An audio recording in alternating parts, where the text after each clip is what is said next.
All right, it's going to be a great interview tonight. Bob Collymore, CEO Safaricom, first time back after 9 months. Let's get a couple of things out of the way. Number one, revenue last year for Safaricom, 200 billion shillings. Profit, 55 billion shillings.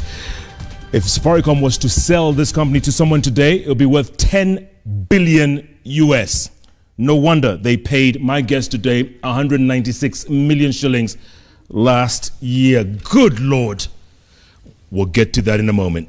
196. Let me just internalize it. Bob, welcome back. You know what I'm finding funny? What? The fact that you're looking at a blank screen. There is actually nothing. And I'm reading statistics, on that right? Screen. Isn't that cool, though? Isn't that cool? It's good to be back. Welcome back, man. Thank you. I mean, we were many of us, your friends and everyone out there, we were very worried. And obviously, you discovered you had cancer, right? Yeah. Take it from there. How did you discover? I mean, you don't wake up one day and say, geez, I think I have cancer. No, I think I had been feeling unwell for a while. Kiprona Katoni came to see me when I was in London, and he says, we just thought you were getting boring. I said, Kip, he said, because you're skipping functions in the evening and stuff like that. Yeah. So I was feeling tired. I was running temperatures from time to time, but the temperatures didn't last very long. So it'll last like 24 hours, and then I'd be okay. When I was finally diagnosed in London, he said, you probably had this thing for about 6 months. So that takes me back to the first symptoms I saw when I was in Morocco. I went to something there, and I had this kind of flu-y thing. I noticed a strange thing. I noticed the pain in the bones of my shin, which is not something you experience unless you kick something hard.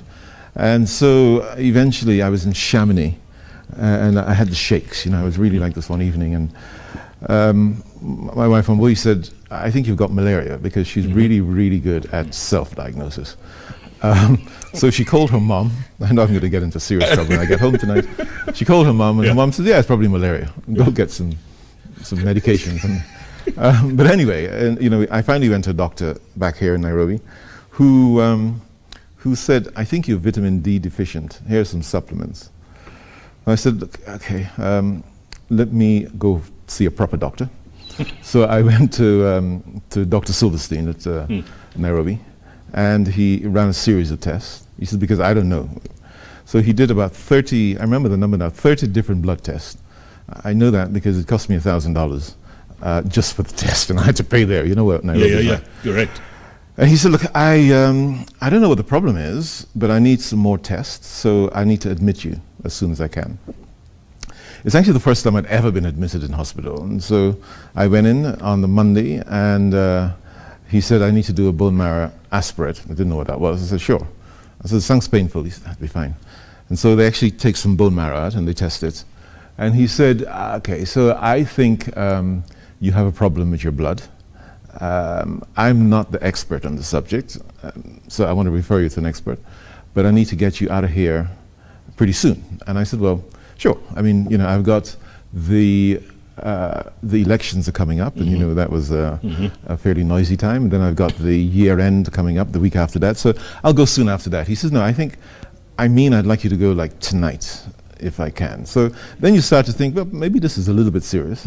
So I went to London, and the diagnosis was a thing called acute myeloid leukemia, which is a rare form of blood cancer, but curable.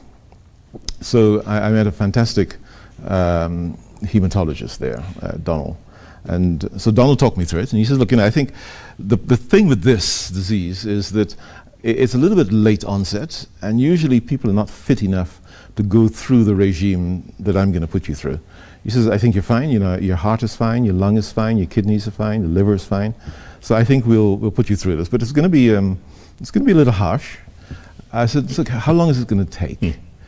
He says, realistically, he says 6 to 9 months. And that was the biggest shock. So being diagnosed with cancer, for me, actually wasn't such a big deal. A lot of people seem to think that that's a bit strange, but for me it was, you got cancer, you got cancer, you can't undo it. He says it's a curative program, but it'll be 6 to 9 months. And I thought, this is going to be tough. So he says, we want to start the chemotherapy as soon as we can.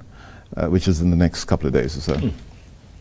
So then you had to tell people. You know, I came back and I told the team.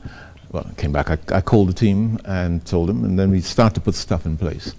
The interesting thing was when I said to my wife that I'm going to London, she says, well, okay, when are we leaving? I said, you're coming. She says, well, of course I'm coming. I said, right. So when should we book your return flight? She says, the same time as you.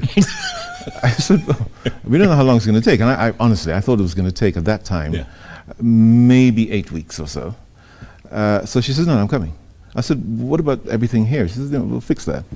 And when we were told it was 6 to 9 months, you know, being a Safaricom person, you know, we would then think, yeah, but we can probably do it in 5.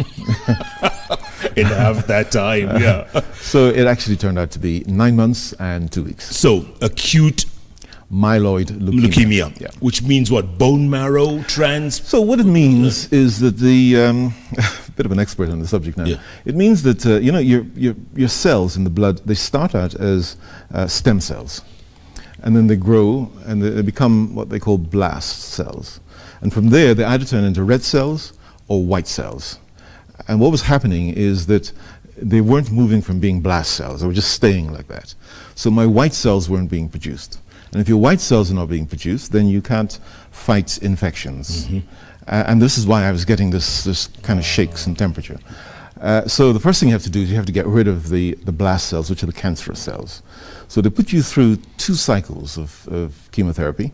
And it's like 3 chemotherapy a day for 10 days, which is a bit harsh. But it's not as bad as people who are doing it like every few days. And you and I will remember the young lady, Rose. Yes, Rose Nasimi, who was doing it like every few days. And you know, you go through this huge dip. Yeah. Whereas I didn't have a chance to go through the huge dip. You know, 3 times a day, the chemotherapy is in there. And you just have to kind of brace yourself. And after the second cycle, it was fine. You know, I was in complete remission, which took me to about January, February, I think. And then I said, good, now we go home, right? He said, well, you can go home, but if you go home, I will guarantee you that in 6 months' time, which happens to be right about now, he says the cancer will be back and it will be worse than it was when you came. And then I don't think that I can put you through a curative program. I think that we're just going to have to maintain you on chemotherapy until until you die. Okay. Take me back a little bit, because you're taking it very lightly here that, you know, you went through the chemo and all that stuff, but it must have been scary for you at some point. You must have thought, I could be dying here. Yeah, I mean, you do think. I mean, there was a point when you think, okay, so I might not come back, and then you look at the options, because you know I'm one of the people who believe that when I die, actually I want to be cremated and pretty quickly. So that long drawn out process, and figured out that the average cost of a funeral in Britain is about $3,000, which is probably about 4.5. But whatever, in shillings. Yeah.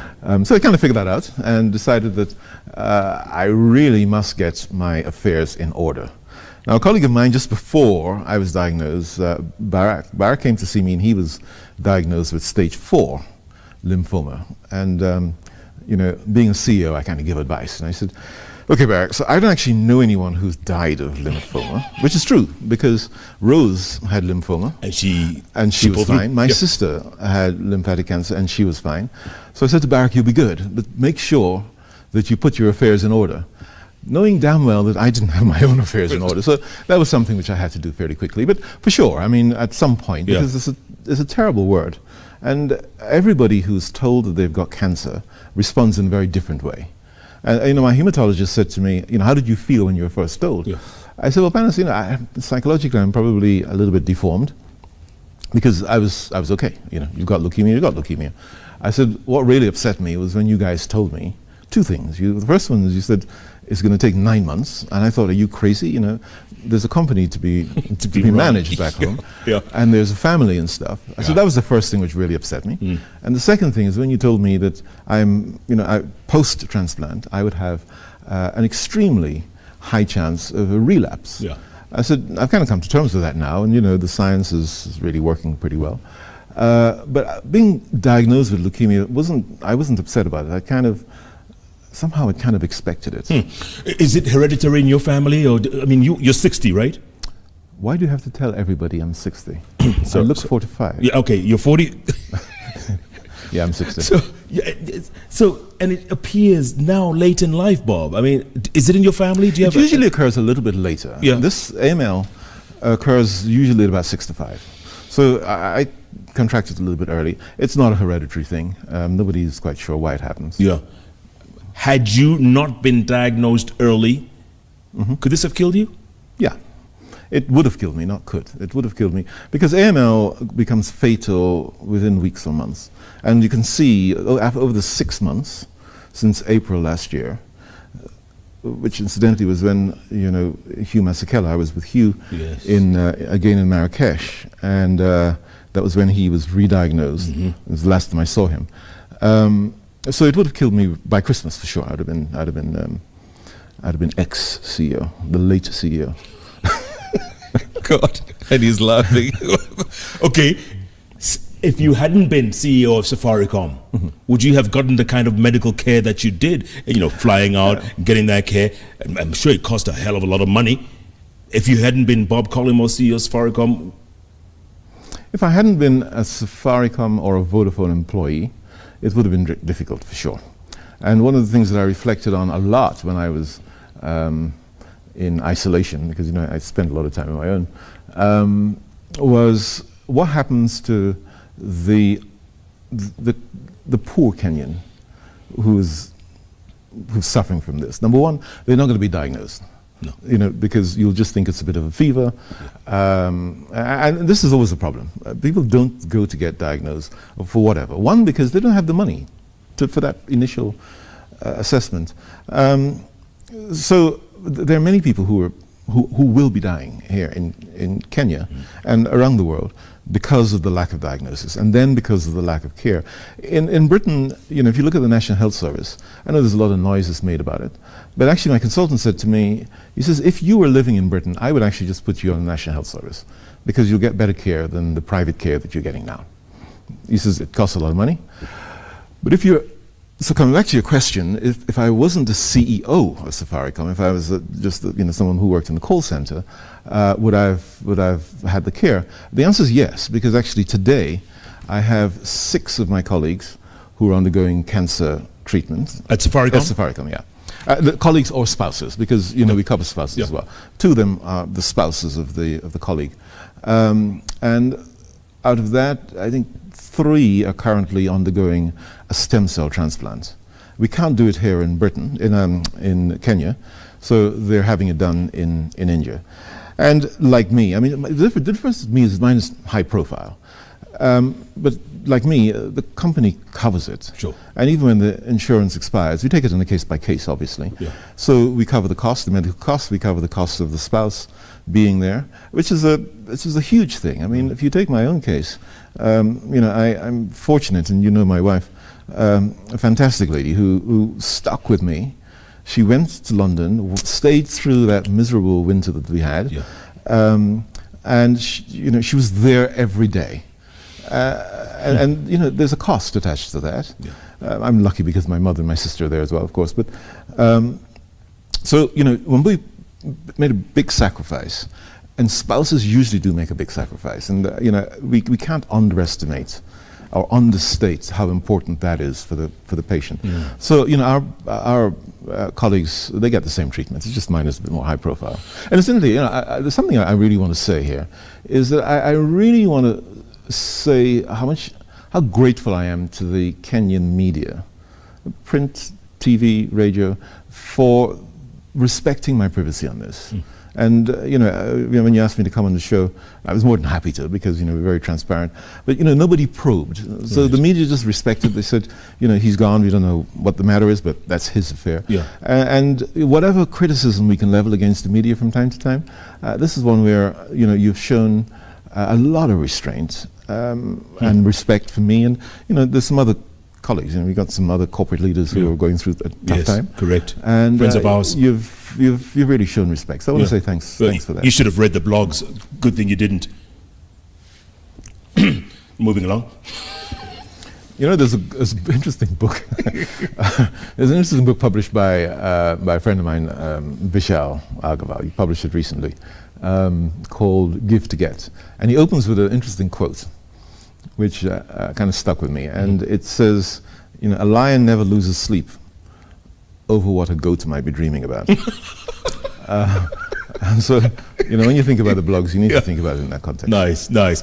A moment ago, you talked about being in isolation. I mean, are you talking isolation in a room? Nobody could come in, or you could leave the room? I mean, in a bubble? What was it? It wasn't kind of bubble, but it was a negative pressure room.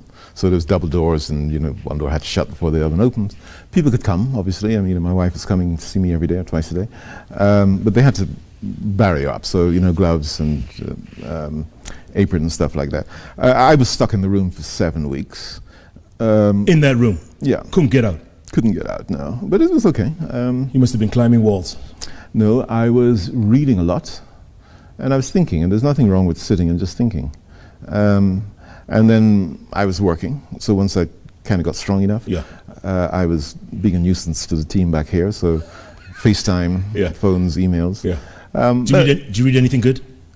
I read lots of good stuff. Lots of good stuff. I mean, there was an interesting book I read, which was on Bill Gates' recommendation for summer reading, called "Everything Happens for a Reason and Other Lies That I've Loved." And it's by a woman called Kate Bowley, who was diagnosed with cancer. And you know, a lot of people say, "Oh well, you know, everything happens for a reason." And she says, "Yeah, what's that reason? What reason is it that I have cancer?" And then the other thing they say is, "Well, at least," she says, "well, at least what? At least it's not stage 5 cancer. You know, please don't minimize it, and don't try and compare it to your own experience." So that was a great book. I mean, fantastic books. Is it all gone now? Is the cancer completely gone? So the cancer, I'm in complete remission today. But like most cancer patients, you know, we spend the next 5 years being under the very watchful eye. And right now, it's a very close eye. I mean, I met with my doctor here today.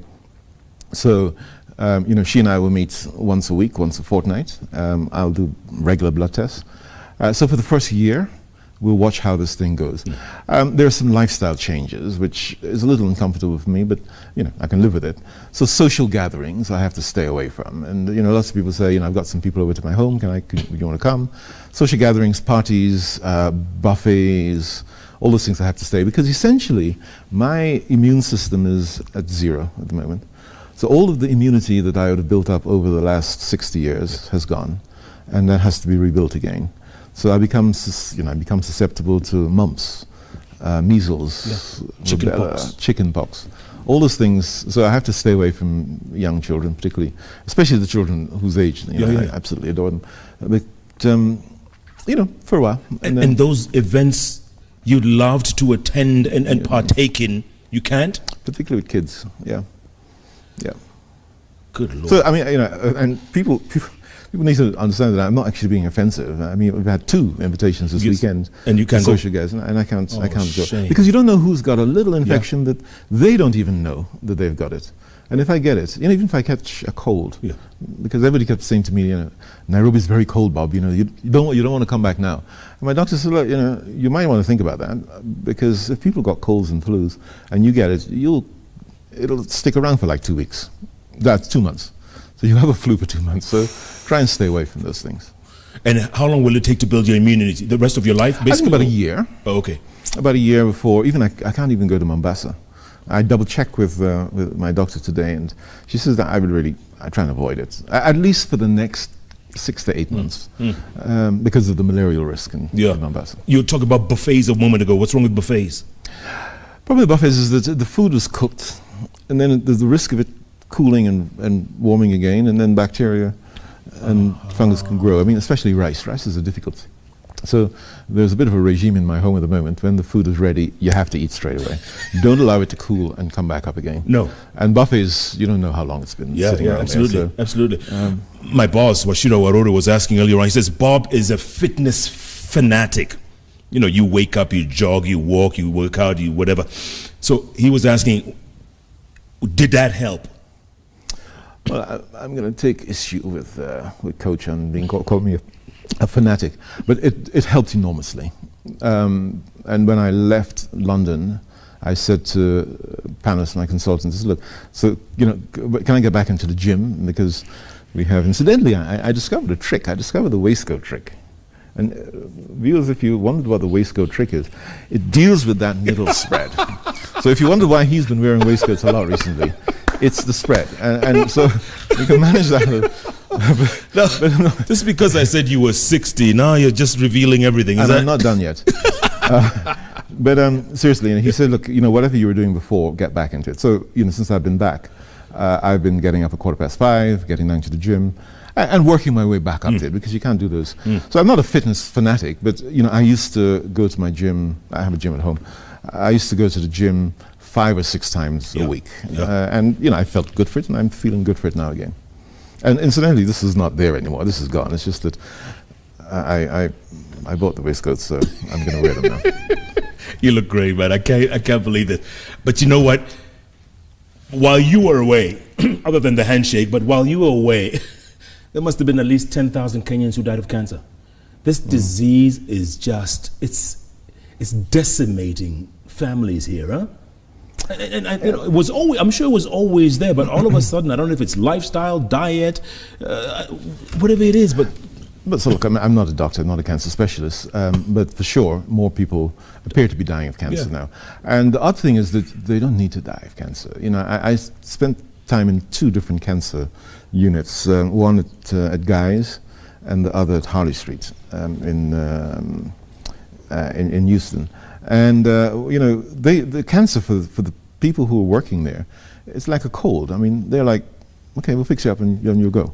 And the reason why we didn't talk about cancer here is because people over-respond to the word. If Lord forbid, if I said, you're diagnosed with cancer, immediately you're going to have a problem with that. But you don't have to have a problem with it because it's cured. In my family, my ex-wife had cancer. My sister had cancer.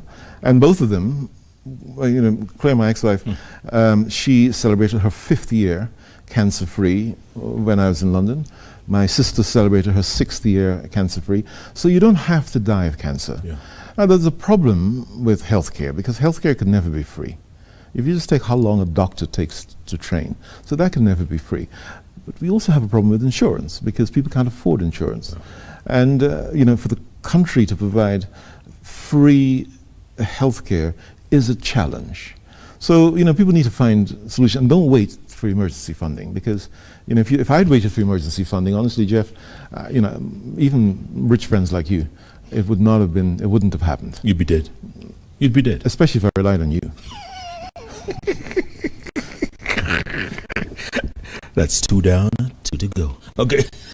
Yeah, he's still looking at the screen, and the screen is as empty as mine. I don't know, why are you pretending? Are you shy? It's my notes. There's no notes there. I can't see any notes. There's no notes. So you decide to come back home. You're flying 8 hours from Heathrow. Are you excited? Are you scared? What's going through your mind? So we were going through one of the best summers that London has had for a very long time. Probably a result of climate change, but we were having 30 degrees, 32 degrees. Fantastic. London is great. Of course, I can't really go to enjoy. I mean, Paul Simon did his farewell concert in Hyde Park. Crowds. I couldn't go. Crowds. I couldn't go. I can only go into restaurants like at 3 o'clock in the afternoon the minute it empties out. But nonetheless, London was great. But I was just so desperate to get back to Nairobi. And I don't know how I explain it, but I was finding it difficult to sleep in the last week. Although people were saying to me, you might want to stay another couple of weeks. People in Nairobi were saying, oh, it's so cold. You want to stay another couple of weeks? It was pretty cold. I said, no, I'm fine. I have got sweaters. And so I was excited to get back. And again, I talked a bit about being grateful to the media and really admire them, how they've handled this. But people, I learned a lot about people. I learned a lot about Kenyans. I was getting goodwill messages from people who I didn't know, from customers. I mean, obviously, members of staff were fantastic. And it was almost like they were on a roster for sending me messages. Every day I'd get like 10 messages from people. But I was getting messages from archbishops. I was getting messages from imams and sheikhs, from politicians, even the people who were trying to resist me were in touch, you know, because politics is one thing. My competitors, you know, Aldo and PD. Aldo was one of the first people to send me a message when he heard I was gone, and again he sent me a message yesterday to say, you know, welcome back, so we can get into the fight. But so ordinary Kenyans showed such, you know, such care. As the people who I've never met and will probably never meet, and you can't imagine how much it helps them. It might not seem like a lot when you send that message, but I said to my wife, it's a bit like the snowflake. You know, one snowflake is not a lot, but those snowflakes can turn into an avalanche. And when you say emotionally what keeps you afloat, what keeps you kind of punching through this, is the people behind you. You know, Caroline Matoka, for example, she used to send me regular messages and say the prayer brigade has been praying for you again, and the prayer brigade was her mother and her daughter.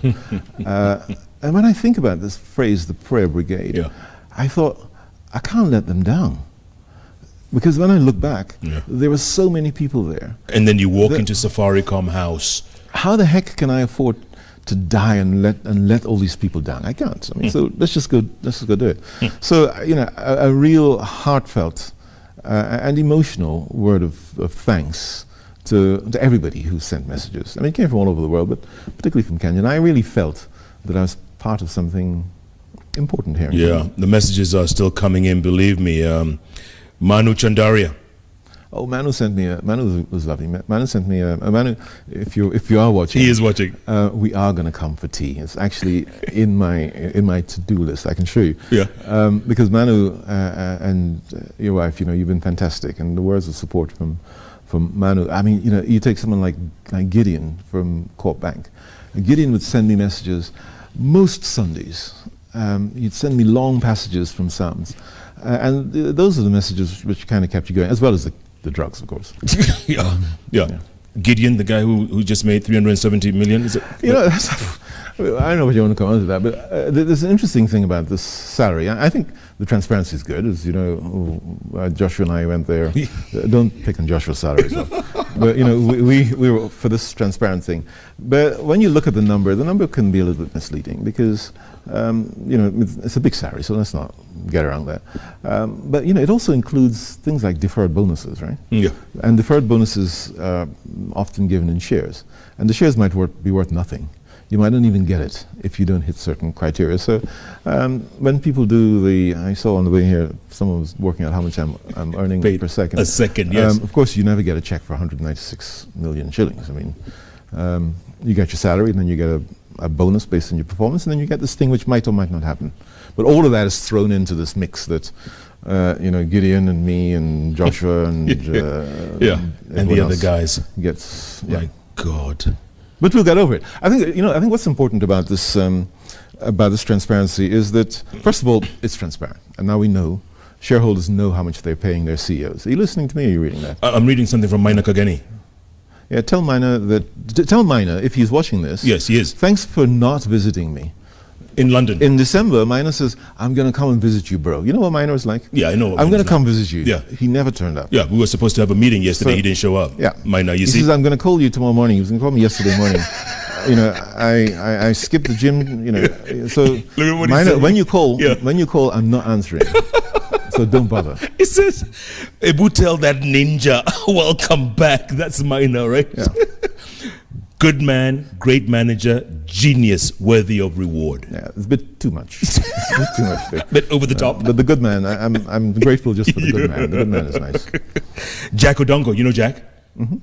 Jack says, I respect Bob's candor and fitness and Safaricom initiatives for so much of Kenya's social fabric. Sail on, sir, sail on. We need you. Thanks. I mean, I'd really urge people, get yourself fit. Yeah. Don't ignore it. I mean, you know, I didn't even know I was keeping fit. I mean, I was keeping fit for vanity reasons more than anything else. But it really helps. It really helps. Keep yourself fit. You don't have to go to the gym. I mean, walk. I was in London, I couldn't go to the gym. Yeah. But I walked, you know, kilometers every day. Even when I was really in the middle of the treatment. When you were in that bubble, were you walking around the room? Or so the bubble, we had some makeshift things. So we had some resistance stuff. But certainly when I walked out, they said to me, "Be careful, because you don't think you can walk as far as you can." And just walking like 5 minutes, I was because the muscle wastage comes very quickly. It comes back, providing you don't. But there was never a day where I sat in pajamas all day. Never. Right. Every morning I'd wake up, I'd shower, I'd get dressed, and when I was not in hospital, every day I'd go out and walk, even when it's like minus 10 degrees. Yeah. We're going to take a break, come back. Before we do that, real quick, someone watching you right now has cancer, has been diagnosed with cancer, whatever stage it is. What would you tell them? I mean, you're a cancer survivor now. Mm-hmm. What would you tell them? Because people, like you say, first thing, you lose hope very fast, and then you see yourself deteriorating very fast. What do you tell them? I don't know that I can give people advice. I would say trust in the science, because the science really does work. We have, the doctor that's taking care of me here, she trained in London. I put my life in her hands. So we had some pretty good professionals. Yeah. Once you're sure of the diagnosis, get a second opinion, right? But once you're sure of the diagnosis, cancer really is not a death sentence. Of course, some people die. Unfortunately, one of my colleagues, their spouse, was just passed away, sadly, on the way back from rehab. But of course, people do die. But it is not a death sentence. I mean, look at me. I'm fine. Yeah, you are indeed. Bob Collymore there. We're going to take a break, come back, switch gears. Okay, you talked about your salary, but okay, we'll talk about Safaricom. What's the deal, man? The dominant player. They summoned you to Parliament to explain why you're the dominant player. I mean, what's that about? And the future. How much longer on your contract? A year. Did you hear about the handshake while you were there? I've spoken to both handshake participants. Well, excuse me. Bob Collymore speaks to everybody. Which handshake are we talking about? I'm talking about my next door neighbor. They had a big fight. They're together again. Too late. Keep tweeting at Koinange Jeff, at Bob Collymore, at Citizen TV Kenya. The hashtag is JK Live. What a story this man has. I tell you, he's like the Energizer Bunny, and he's got a new lease on life. And it's great to see. Lots of lessons to be learned. First of all, fitness. I'm getting back to the gym. Yeah, we'll notice when you get rid of that waistcoat. Okay. Jeff Koinange Live takes a break. We'll be back in back in a moment.